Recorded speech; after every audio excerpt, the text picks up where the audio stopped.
Bulletin లో breaking news. Hyderabad లో kidney దందాకు పాల్పడిన ఆసుపత్రిని అధికారులు సీజ్ చేశారు.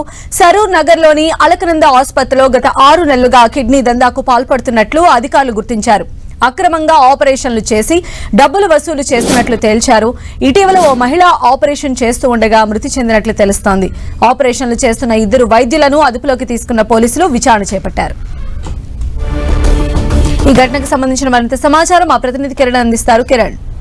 సంధ్య, హైదరాబాద్ నగరంలో కిడ్నీ రాకెట్ సంబంధించిన ముఠా గుట్టు రట్టయింది. సాధారణ ఆసుపత్రికి సంబంధించి లోపల మొత్తం కూడా కిడ్నీ సంబంధించిన మార్పిడి చేస్తున్నట్టుగా ఇటు అధికారుల తనిఖీల్లో బయటపడింది. నిన్న ఎల్బీ నగర్ ఏసీపీతో పాటు ఇటు ఆరోగ్య శాఖ అధికారులు ఆకస్మిక తనిఖీ చేశారు. గత కొద్ది రోజులుగా ఈ హాస్పిటల్కి సంబంధించి కూడా అనేక ఆరోపణలు వస్తున్న నేపథ్యంలో నిన్న తనిఖీల్లో భాగంగా వీరు సాధారణ హాస్పిటల్ పేరుతో కూడా ఇటు కిడ్నీ మార్పిడికి పాల్పడుతున్నట్టుగా అధికారుల తనిఖీలో బయటపడింది. గతంలో ఒక మహిళ ఇలానే కిడ్నీ మార్పిడి చేసే సందర్భంలో చనిపోవడంతో కూడా కుట్టుచప్పుడు కాకుండా ఆ ఘటన సంబంధించి కూడా దాన్ని తెరమరుగు చేసే ప్రయత్నం చేసినట్టు తెలిసింది. ఇక సుమారుగా కొన్ని వందలాది మంది సంబంధించిన వారికి ఈ హాస్పిటల్లో కిడ్నీ మార్పిడి చేసింది. ముఖ్యంగా కర్ణాటక, తమిళనాడు రాష్ట్రాలకు సంబంధించిన అమాయకులని ఆసరాగా చేసుకొని వాళ్ళ యొక్క అమాయకతరాన్ని, ఆర్థిక అవసరాలను ఆసరాగా చేసుకొని కూడా కిడ్నీ మార్పిడికి పాల్పడుతున్నట్టుగా తెలిసి ఇక ఈ ఘటనకు సంబంధించి ఎవరైతే సుమన్ ఉన్నారో ప్రస్తుతానికి అతన్ని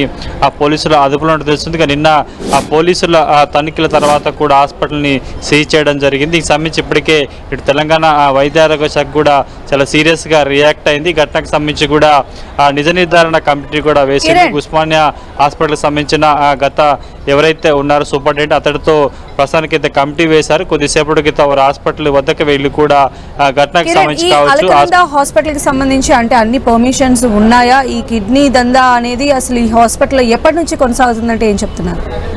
అల్కానంద హాస్పిటల్కి సంబంధించి కూడా సాధారణంగా 9 పడకలకు సంబంధించిన ఒక సాధారణ ఆసుపత్రిగా వీరు పర్మిషన్ తీసుకుని తెలుసు. కానీ కేవలం 30 పడకలకు సంబంధించి కూడా ఎలాంటి అనుమతి లేకుండా దాన్ని విస్తరించి తెర వెనుక ఈ కిడ్నీ సంబంధించిన మార్పిడికి పాల్పడుతున్నట్టుగా నిన్న అధికారుల తనిఖీల్లో బయటపడింది.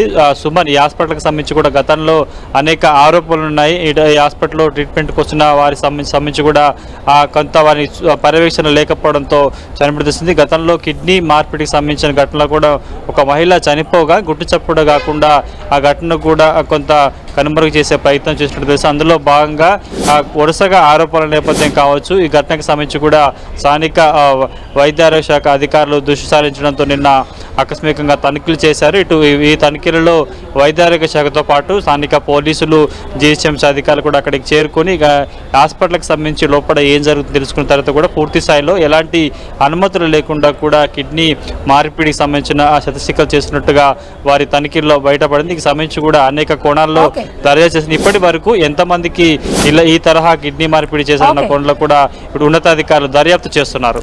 రైట్ కిరణ్.